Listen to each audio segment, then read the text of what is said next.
por las libertades, por los derechos. Se trata de una candidatura especialmente democrática, porque aquí la democracia son palabras y se ve cuando se forma una candidatura de resistencia, cuando se forma una candidatura contra el sistema imperante, contra el Estado opresor, cuando se forma una candidatura que simplemente dice por el derecho a la autodeterminación, que es por la soberanía, porque los pueblos puedan decidir, no lo aguantan, y esos son los demócratas y las demócratas, como la Rosa Díez, por ejemplo, que se ha permitido impugnar nuestra candidatura y está pidiendo que la ilegalice. Y a lo que iba es a eso, a que nos están poniendo 1000 zancadillas de todo tipo, a que nos están intentando criminalizar, pero no van a poder porque no se puede ir contra los derechos que las gentes, los trabajadores y trabajadoras y los pueblos tenemos en el corazón, porque tarde o temprano vuelven a sufrir, se unen y siguen luchando para defender los derechos nacionales de este pueblo, para solidarizarnos con las luchas de otros pueblos y para combatir la terrorífica situación que se nos viene encima desde el punto de vista social y económico, porque tenemos un capitalismo feroz que quiere tragar, que quiere hundir, que quiere hacer vivir situaciones verdaderamente dramáticas, y ya lo está haciendo a miles y miles de personas, especialmente de aquellas gentes que viven en diferentes zonas, en diferentes pueblos, bajo jurisdicción del Estado español. Contra todo eso es contra lo que tenemos que ponernos en marcha. Ya sé que aquí, en cada sitio, hay gente en marcha, por supuesto. Se trata ahora de confluir, de ayudarse, de apoyarse. Es una de las claves para poder derrotar a este Estado. Esta candidatura no tienen derecho a ilegalizarla. Si la ilegalizan, los ilegales serán ellos. Visca Catalunya. Hi ha una dita que diu que hi ha pobres no només perquè hi ha rics, hi ha pobres perquè hi ha miserables. La nostra candidatura pretén ser una sonora bufetada contra aquests rics, i li podem dir patronal, li podem dir banca, li podem dir monarquia o li podem dir església.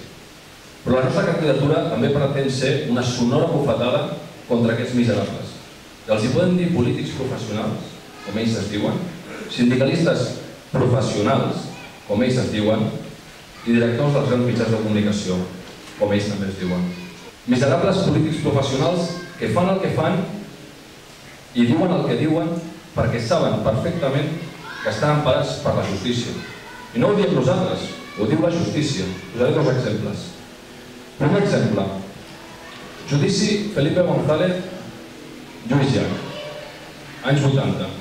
Lluís Llach fa molts concerts pel Partit Socialista Obrer Espanyol perquè diuen que sortiran de l'OTAN si guanyen. Guanyen per majoria absoluta, hi ha un referèndum i diuen que hem de pertànyer a l'OTAN, que hem d'estar dintre, canviant del no al sí. Lluís Llach, que ha fet molts concerts gratuïts per ell, denuncia Felipe González per incompliment de promesa electoral. Què diu la justícia? Què diu el jutge? Un polític no ha de complir el que promet. Segon exemple. Cas Xavier Casas, expresident de TMB, extinent d'alcalde de l'Ajuntament de Barcelona i ara directiu d'Arquissa, empresa constructora de la Generalitat de Catalunya, d'infraestructures. S'acomiada un treballador. Aquest treballador d'autobusos de TMB es diu Pablo Díez. S'acomiada i es suïcida. L'acusen d'haver robat €1 en 10.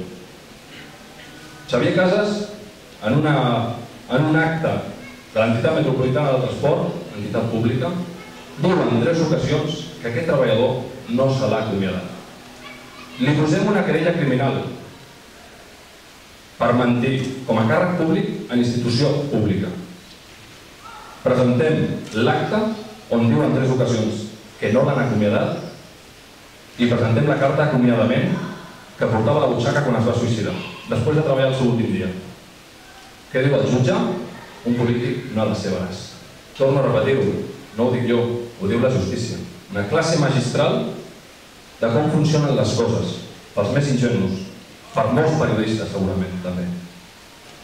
Miserables sindicalistes professionals que diuen que la crisi no l'hem generat els treballadors i que per tant diuen que nosaltres no l'hem de pagar, però que en realitat ja l'estem pagant des de fa molt de temps, amb el seu absolut beneplàcit i amb el seu absolut suport. Un exemple. Notícies de TV3. Fa 3 setmanes. Suposo casualitats. Dubto molt que ho volguessin fer expressament. Concentració d'alguns sindicalistes professionals de comissions UGT. Surt el secretari general de la UGT Catalunya, Álvarez, i diu que la crisi no l'han provocat els treballadors i que no l'hem de pagar. Següent notícia, la UGT demana la congelació salarial de la SEA per referèndum i l'acaba imposant. Només faltava la tercera notícia, que és la patronal diu això ara tot arreu. Miserables directors dels grans mitjans de comunicació que són capaços d'intentar crear un clima de por col·lectiva o d'eufòria col·lectiva segons les seves necessitats. 2 exemples. Por col·lectiva. Els treballadors d'autobusos anem a la vaga. 18 dies de vaga, 6 mesos de lluita. Titulars de La Vanguardia. Vaga d'autobusos. 2 punts. Caos i violència en Barcelona. Semblava que érem Godzilla. Titular del Metro. Buceros en el precipicio. O d'eufòria col·lectiva. Us en recordeu, no? El fòrum. Vamos, semblava que tota Barcelona estava exultant per anar al fòrum. Després no va anar ni un terç del que ells pensaven. Van tenir que regalar entrades a tot Déu. Així que ells creen aquests estats, aquestes realitats paral·leles que res tenen a veure amb la realitat que la gent, que treballem, que estudiem, que vivim als barris de treballadors i treballadores, aquesta candidatura va en contra de tots ells, dels rics i dels miserables. I que ningú dubti, ells ja venen a per nosaltres. Només feia falta escoltar la COPE fa uns dies, llegir l'ABC ahir, que ja dic, no ho llegeixo normalment, però em va enviar un e-mail un company i em va dir mira allà el que estan dient. O llegir avui la gran majoria dels diaris. I això només ha començat. Però també ho diem molt clarament, no podran amb nosaltres. I no podran per una senzilla raó, que és la que no tenen en compte mai. Perquè aquesta candidatura, i els noms que hi ha a la llista, són merament circumstancials. Té el suport de moltes dones i de molts homes que no es conformen només en pensar, només en dir que les coses estan malament en aquesta societat. Sinó que, a més de pensar-ho, a més de dir-ho, actuen per canviar-les. Dones i homes que posen el seu temps, que es posen els seus diners, que posen la seva il·lusió per veure un món més just.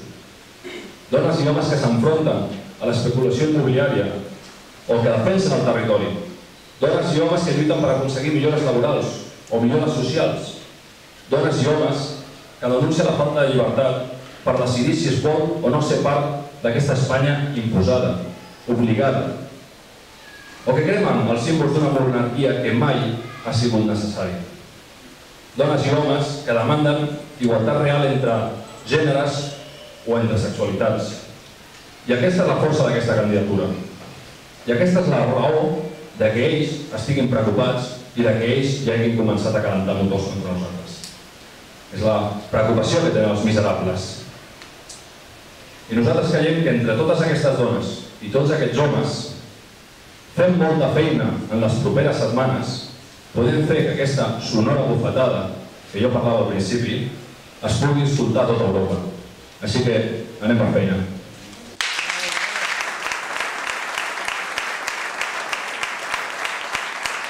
A partir d'avui, ja ha començat, però a partir d'avui i els pròxims dies fins que comenci la campanya es vindrà a sobre a nivell d'amenaces, d'intents de confondre i de repressions que ja estan preparant per tot.